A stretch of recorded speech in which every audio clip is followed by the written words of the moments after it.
Hello नमस्कार सभी को, स्वागत है आप सबका हमारे YouTube चैनल श्याम क्लासेज में। तो मित्रों, आज हम बात करने वाले हैं हरियाणा। फिलहाल हरियाणा की बात कर रहा हूं मैं। हरियाणा में देखो, मुख्यमंत्री आवास योजना हेतु पंजीकरण जो चल रहा था आपके, वो शुरू हो गया है। और हरियाणा में इतनी आय वाले लोग, यानी 1 लाख परिवारों को मिलने वाला है घर, यानी घर बनेगा, फ्लैट बनने वाले हैं उन लोगों के लिए जिनकी आय मैं बताने वाला हूँ कितनी कम होनी चाहिए। भाई आय के हिसाब से ही घर मिलेगा, ऐसे नहीं है। तो ये जो मुख्यमंत्री शहरी आवास योजना है, इसी पर आधारित है ये पूरा का पूरा वीडियो। तो चैनल पर यदि आप नए हैं तो चैनल को सब्सक्राइब अवश्य कर लीजिएगा और बेल आइकन को प्रेस कर दीजिएगा। तो चलिए शुरू करते हैं। तो सीएम ने आवास योजना पोर्टल लॉन्च किया है, और कैसे करना है मैं इसकी ऑफिशियल लिंक जो है ऑफिशियल साइट की, वो लिंक मैं आपको दे दूंगा डिस्क्रिप्शन में, ठीक है। तो वहाँ से आपको मिल जाएगी। चलिए बात कर लेते हैं कि क्या कुछ इसमें रहने वाला है। तो साफ साफ यहाँ पर ऊपर भी देख सकते हो, हरियाणा में इतनी आय वाले लोग, यानी कितनी आय होगी वो आय के बारे में भी मैं आपको बताने वाला हूँ। और 1 लाख परिवारों को मिलने वाला है घर, फ्लैट मिलेगा। अलग अलग जगह है, फरीदाबाद है, रोहतक है, गोहाना है, तो हर जगह नई नई जगह, दूर दूर जो शहरी इलाके हैं, शहरी इलाकों में आवास योजना का पोर्टल लॉन्च कर दिया गया है। तो आप देख सकते हैं वहाँ पे जाके। मैं आपको लिंक आपको डिस्क्रिप्शन में देने वाला हूँ, पूरा का पूरा सिस्टम से समझाने वाला हूँ। चलिए बने रहिए अंत तक। चलिए मैं बता देता हूँ आपको इसमें क्या क्या बताने वाला हूँ मैं आपको। तो मित्रों, जैसा कि मैं बता रहा था, चंडीगढ़ से ये टाइम्स हरियाणा की न्यूज़ है। हरियाणा के मुख्यमंत्री मनोहर लाल ने बुधवार को प्रेस कॉन्फ्रेंस की थी। प्रेस कॉन्फ्रेंस, यानी कल की बात है। उन्होंने शहरी आवास योजना का शुभारंभ किया। मनोहर लाल ने कहा कि प्रधानमंत्री नरेंद्र मोदी आवास योजना से प्रेरित होकर हमने संकल्प लिया है कि हर परिवार के पास अपना घर हो। सभी गरीब परिवार जिनके पास अपना घर नहीं है, पोर्टल पर आवेदन कर सकेंगे। हालांकि उनकी वार्षिक आय 1,80,000 से कम होनी चाहिए। ये महत्वपूर्ण बात है भाई। जिनकी आय 1,80,000 से कम है, केवल वो ही इस पोर्टल पर अपना आवेदन कर सकते हैं, ठीक है। सीएम मनोहर लाल ने बताया कि योजना के तहत पंचकुला है, गुरुग्राम है, सोनीपत है, फरीदाबाद है, इसमें फ्लैट बने जाएंगे।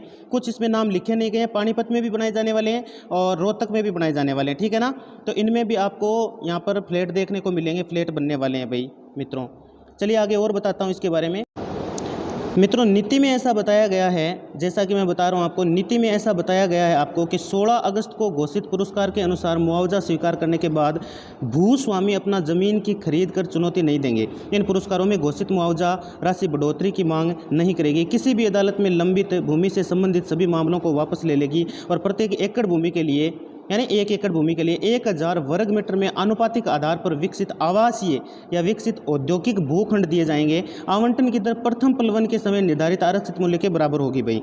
सीएम मनोहर लाल ने बताया कि परिवार पहचान पत्र डेटा का उपयोग कर, देखो जैसा कि यहाँ लिखा गया है, बता रहा हूँ मैं आपको क्या कहा गया है कि मनोहर लाल जी ने बताया कि पहचान पत्र डेटा का उपयोग करके ओबीसी प्रमाण पत्र जारी करने का काम शुरू किया गया है।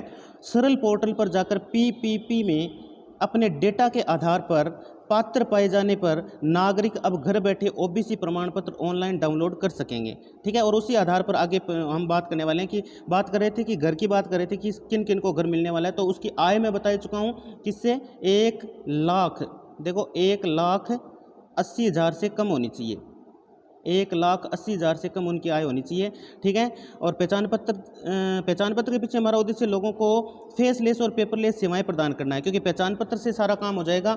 बाकी पेपरलेस यानी ज़्यादा पेपर, यानी ज़्यादा मतलब यहाँ पर उनकी आवश्यकता है नहीं आपको, ठीक है। चलिए आगे कंटिन्यू बता देता हूँ मैं आपको, और भी आपके लिए कोई भी जो इस टाइम से यहाँ होगा ये। हरियाणा राज्य में देखो, अवैध खनन, जैसा कि मैं बात कर रहा था, अवैध खनन पर अंकुश लगाने के लिए ई रावण पोर्टल के स्थान पर अब HMGIS पोर्टल, देखो यहाँ पे लिखा हुआ है HMGIC पोर्टल पर लॉन्च किया गया है। ई रावण पोर्टल में नई सुविधाओं के साथ हरियाणा खान एवं भू विज्ञान सूचना प्रणाली यानी HMGIS विकसित करने का निर्णय लिया गया है। इस पोर्टल पर उपयोगकर्ता लॉगिन को हर बार OTP प्रमाणित किया जाता है। हर बार OTP आएगा और लॉगिन हो जाएगा।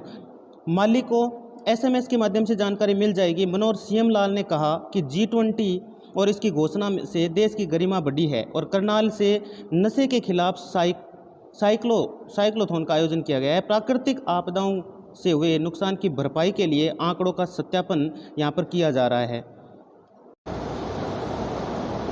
तो सीएम मनोहर लाल ने कहा कि 7 जुलाई 2023 को कैबिनेट की बैठक में उन भूमि मालिकों के लिए ये जो आपके नो लिटिगेशन पॉलिसी 2023 पर निर्णय लिया गया है, जिनकी ज़मीन नुकसान कुकरोला सेरावा गांव में IMT मानेसर के विस्तार के लिए अधिग्रहित की गई थी। हमने भूमि के मालिकों की स्वैच्छिक भागीदारी के साथ तेज़ी से विकास और सुनिश्चित करने के लिए नीति बनाई है। CM मनोहर लाल ने कहा कि बजट में दीनदयाल उपाध्याय और अंत्योदय परिवार सुरक्षा योजना के नाम से एक नई योजना की घोषणा की गई। हमने इस योजना में 563 लाभार्थियों को बैंक खाते में 21 करोड़ 38 लाख रुपए भेजे हैं। योजना के अंतर्गत विभिन्न स्लैबों और विभिन्न परिवारों को सहायता प्रदान की गई है। साथ ही मित्रों बात करें हम तो CM ने कहा कि अपने घर आधारित पेंशन प्रदान करने के लिए सामाजिक सुरक्षा पेंशन योजनाओं को परिवार पहचान पत्र PPP से जोड़ा है। अब तक करीब 17,000 वृद्धों और 13,000 दिव्यांगों को घर बैठे पेंशन दी जा चुकी है। PPP की मदद से हम 16 साल के बाद प्रदेश में 35 लाख BPL राशन कार्ड का एक क्लिक से बनाने में सफल हुए हैं। इनमें से 18 लाख नए BPL राशन कार्ड जारी किए गए हैं। अकेले PPP ने राज्य में 5.646 मिलियन चिरायु कार्ड जारी कर दिए गए हैं भाई। आयुष्मान चिरायु कार्ड की संख्या अब तक 86 लाख तक पहुंच गई है। अब तक 397 योजनाओं और सेवाओं को परिवार पहचान पत्र से जोड़ा जा चुका है। हमने फरवरी 2017 में ई भूमि पोर्टल के माध्यम से विकास परियोजनाओं के लिए सरकार को स्वैच्छिक भूमि खरीद की नीति शुरू की थी और 2018-19 में एक बार, 2020 में 2 बार इसे महसूस भी करवाया गया था। और मित्रों इसमें एजेंसी अर्थात भूमि अभिलेख निदेशालय ने एक ऑनलाइन पोर्टल के माध्यम से एग्रीगेटर्स पैनलिंग की प्रक्रिया का प्रस्ताव दिया। किसान स्वतंत्र रूप से सूचीबद्ध एग्रीगेटर्स के माध्यम से अपनी ज़मीन की पेशकश कर सकते हैं। एग्रीगेटर्स द्वारा दिए गए स्वैच्छिक प्रस्तावों के लिए न्यूनतम, जैसा कि आप न्यूनतम यहाँ पर कितना 10 एकड़, देखो यहाँ पे लिखा हुआ साफ साफ न्यूनतम 10 एकड़ की पेशकश अनिवार्य कर दी गई है। तो आज के वीडियो में यही बताना था मित्रों, धन्यवाद।